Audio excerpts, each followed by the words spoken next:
Oh, what's up, guys? About to take off here for my 6 mile run this morning. About 18 weeks out from Columbus, so in a base building phase right now, base phase, trying to build up my mileage once again. Trying to hit 50 this week. Put in 8 yesterday, 9 on Monday. So today on Wednesday, we're putting 6 in here, nice and easy. I'll check back in after my run. And we are back post run. Well, a few hours later, at least. Got a solid 6 in. Hopefully it pops up right here in the video. I guess we'll see. Okay, there it is. Strava, it didn't happen. JK. But the run was solid. 6 miles, roughly around 8 flat pace. Just trying to keep it easy, trying to keep it steady. Also can't be too loud. My son is napping right now, so this is when I film, when he naps, which is okay. But yeah, solid 6 miles. Didn't feel too bad. I mean, that humidity though just takes it out of you. I feel like June used to be like in the 70s a lot and like nice out, and now like the last 3 summers it's been in the 80s constantly and humid and gross. I don't know. Mandela effect? Is that what they call it? I don't know. Anyway, but yeah, run was solid, just easy through town on the bike trail. You know, where I live, I have a nice bike path that runs 100 plus miles north and south. So do a lot of training on that. It's been really nice. That was pretty good. But training's been going pretty good. The last, I'd say 10 weeks since the end of March. Before then, I should say, I was really trying to build up my mileage. Last year, 2025, clearly, wasn't a real big year for running for me. You know, my son was born, and so a lot of my training took a back seat to that because, you know, my son is the most important thing in the world, and I'm going to do anything for him. And so I put that in the back burner and really locked into fatherhood. And fatherhood has been the most rewarding thing I've ever done in my life. I love being his dad. But so anyway, like I said, training kind of took a backseat until he hit that 6-month mark, and I could start running with him. And because, you know, he could finally beat a stroller and stuff like that. So around August of last year, we started training together, and slowly but surely I built my mileage up. I've never been a big runner in the winter per se, usually around, you know, 20-ish, 30-ish miles a week, because I hate being outside in the winter. I think winter is disgusting. Anyway, so, you know, late last year in the summer, started building up consistently, and around, Thanksgiving, I said, YOLO, I'm going to do a 5K off very little running / training, and I ran my worst 5K that I've ever run since probably the summer before my freshman year of high school, when I ran 21:12. But on Thanksgiving, I ran like a 19:50, and it was hard, and it was terrible. And I said, oh my gosh, I have to get into shape. And so that was a major wake-up call for me personally. And so through the winter, I decided if I can just stay consistent and do some running, that way when spring comes around, I can really lock in. And so obviously November through about February, I just try to be consistent, you know, get, you know, 4-ish, 5-ish miles in a day, that 20 to 25, 30 range a week, really mostly 25 to 20. And it got nice out, and I decided that I was going to lock in, quite literally lock in. And so I started building mileage up around that late February, early March period. And by the time spring break came around, which was the end of March, I decided that, you know, at that point I'd been running about 40 miles a week. I was feeling pretty good. And so I started incorporating some more workouts into my, you know, my weekly running, mostly on Tuesdays and Thursdays. Tuesdays being my speed interval day, right? Whereas Thursday is always my tempo, threshold pace kind of day. And the book that I've always used for training, even in high school, was Jack Daniels, not the alcohol, but the Coach Daniels running formula. I've been using the 3rd edition a lot. Well, I was until my dog destroyed it. yeah, he really got into this. So the 4th edition, I just ordered it a couple days ago. It's supposed to be here primed, but that didn't really work out, did it? Anyway, so yeah, using Daniels a lot. I've always found that my body has responded well to Daniels' running formula and his training and his philosophy. Now, obviously, even Daniels himself says don't take everything he says literally. Don't follow everything step for step. Adjust it based off of how you feel and what you want to do, right? And we'll get back to Daniels again. I'll talk about him in a little bit when I bring up my marathon goals and whatnot. So we'll get back to that. But I was using Daniels the last 10 weeks, or 2.5 months. Been using Daniels pinning plan for 5Ks and my 10K that I ran recently. But yeah, anyway, so spring break came around and I locked in. I started doing some workouts, and I had my race, I believe, was like end of April, like April something. Let me look on the calendar. Okay, check, that race was April 25th. It was here in town. And so I had been about November, December, January, February, March, April, but 5 months of consistent training. I went back out. I was like, maybe my goal that day was just to run sub 18:30, and I ended up winning at the time of 18:04, and it wasn't like the most competitive 5K, but it felt good. It felt good to be front running again for the first time again since high school, and I graduated 8 years ago. So to have that experience of front running and to push myself and to really challenge myself felt great. And so I finished at 18:04, and I felt like afterwards I had a little bit left in the tank. I was like, maybe, just maybe, I could have gone sub 18. And then something in the back of my head started talking to me that I could join my local elite team down in Dayton called the Dayton Track Club. And I was like, maybe if I train really hard and keep working, that I can join the Dayton Track Club. And so for the next month, literally every Tuesday, Thursday, out there doing Ks or 1200s or 8s or 4s on Tuesdays, and Thursdays are always like, mile repeats of tempo, a threshold pace, So putting work in for the next 4 weeks, and the month comes around, and my 5K comes up on Memorial Day, and so I just tell myself, hey, if I can break 18 today, and go sub maybe 17:45, that's a good marker, and I can continue to work on that DTC Elite qualifying time. And lo and behold, I ended up running 17:24 and beating that standard of subs of 17:30 or faster. So that was a huge thing for me. I still have not signed up for the club yet. Kind of hesitant. I don't know if I want to or not. I do. I think it'd be nice, but I don't want running to turn into a job again.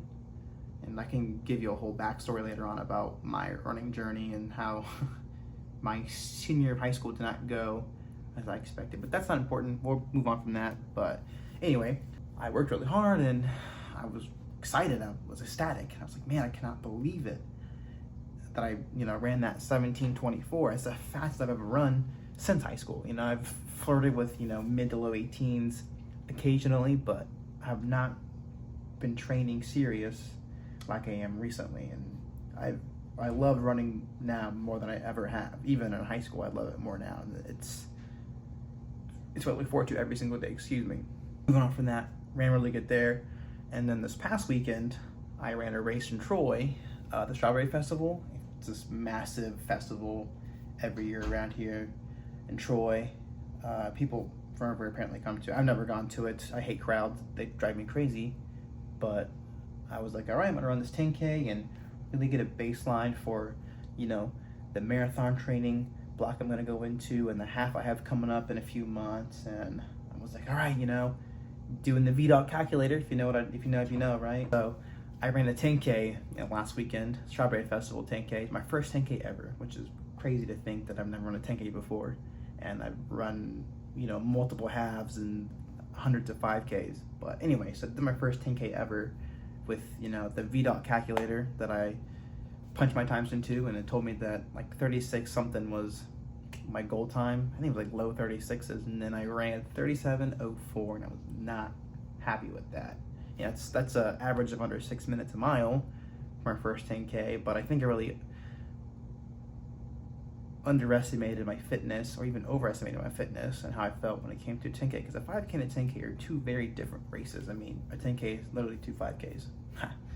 Because anyway, but yeah, I ran it and it wasn't great, and my wife, my biggest supporter, was like, oh, it was good. But it's hard not to beat yourself up when you have a time in your head you want to run and expectation and it doesn't go to plan. But not every race is going to go to plan, and sometimes things aren't going to go the way you want it to go, and that's okay.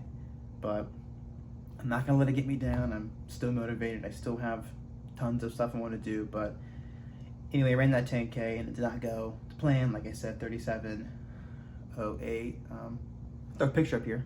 Picture maybe, we'll see if I can edit a picture, and if not, I'll edit this out. But yeah, so that was the last 10 weeks of training that I've worked on, and now I'm going into base phase again, building up my mileage once again. So right before the 10K, I peaked around 50 miles. Usually for me, when I start running 50 miles a week, that's when I call it, getting serious, quote unquote. I mean, running 30 miles a week is serious for some people. It can be, and then that's not wrong with that. But for me, 50's always kind of felt like that baseline of like, all right, like I'm taking this seriously. I'm getting into it. I'm training hard. But yeah, so 50 miles came, and so I started running 50-mile weeks and getting, quote unquote serious, and it's been pretty serious. And so what I have here, what I use is this little calendar I printed out.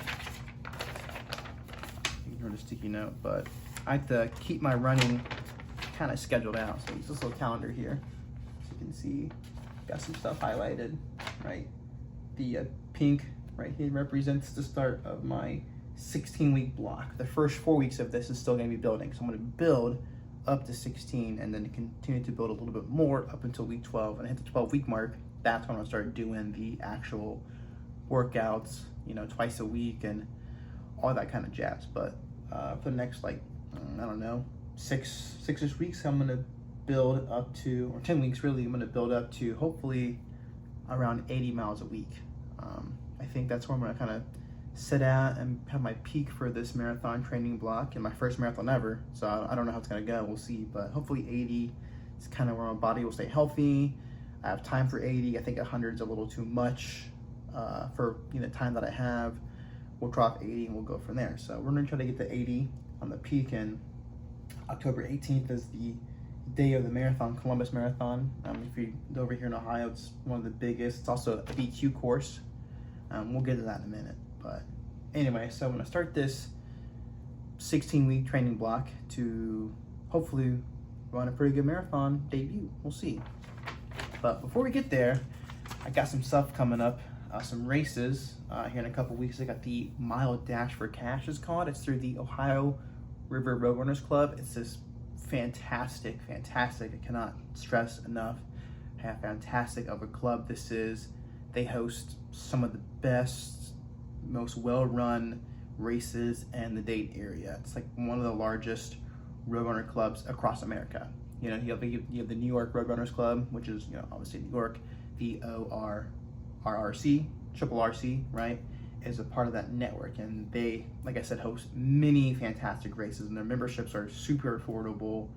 If you remember, most of the races you run are free except for the real big ones like their marathon and 50Ks and things like that, but I digress.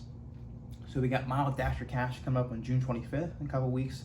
Hopefully to go maybe sub 5. I've not run a sub 5 mile in a very long time.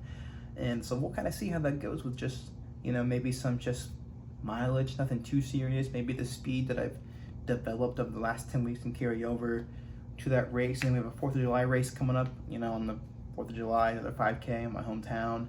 And then run another one a few days later in Inglewood, which is in the area. So hopefully the goals there are sub 17:30. Really solidify that base and that mentality. Just trying to stay fast and have a good, I want to call it a good estimator of what my fitness is at going into the actual 12-week block of marathon training, which is going to be intense. But at this point now, as of today, June 10th, about 19 weeks out from Columbus. And so what am I going to be doing for Columbus? How am I going to train for Columbus? What is the objectives, the goals? Well, again, I'm going to use Daniel's running formula. Again, right, my dog destroyed this, so and this is not what it really looks like.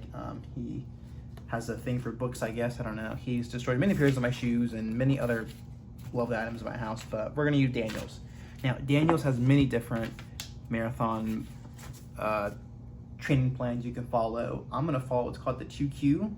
Now, Daniels has many terminology. If you know Daniels, you'll know all the terminology, but 2Q stands for 2 quality sessions. So a long run session, usually maybe just at marathon pace, tempo pace, you're easy, and then that followed by another session of typically tempo based work or threshold based work. So running that threshold pace to get your body used to running fast. And we're gonna use Daniels for the training block.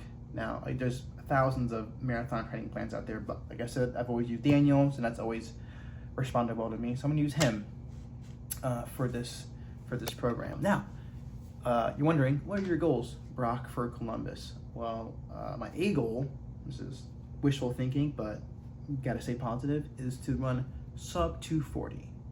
Okay, I think sub 240, really the goal is 235. If I can debut in a marathon at 235, I would poop my pants probably, be very excited for that. And then from there, we would try to add on mileage and really go for the gusto. And I have plans for 2028, but we're not gonna get there. Anyway, so sub 240, so that 235.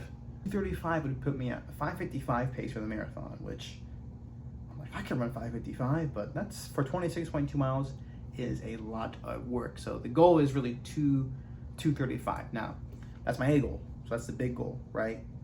The middle of the road goal, my B goal, is to Boston qualify. Why I started training for a marathon was because I've always wanted to run Boston. It's my dream. It's many runners' dreams. Boston's the one you have to qualify for. It's the one you have to, put that work into, and then you get that sense of fulfillment or reward once you qualify.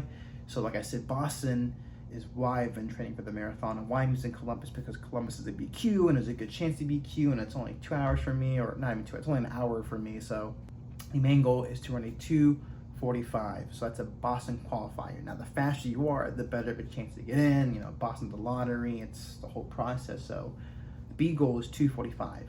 And then if all else fails, if I run this marathon and the wheels come off and I blow up or something, God forbid something happens, I pull a muscle, I don't know, the main goal, the last goal, my C goal is to just be sub 3 hours. If I can run under 3 hours, which is, not many people can do that, I'll be grateful. If I can run even under 3 hours, I'll be very thankful.